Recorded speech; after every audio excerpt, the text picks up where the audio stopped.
Chang of Dundas wants to know why we get the hiccups. The hiccups are an irritation of the diaphragm, a thin muscle that separates the chest and the abdomen. The diaphragm spasms, you take in a sudden gasp of air, your vocal cords slap together, and you hiccup. Hiccups may come about because we eat and drink too much or too fast. You may try drinking from the opposite side of the glass. This tickles the back of your throat and may stop the hiccups.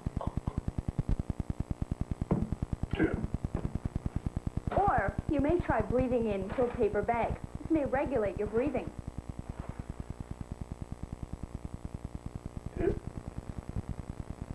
all else fails, you can try holding your breath. This may do the trick.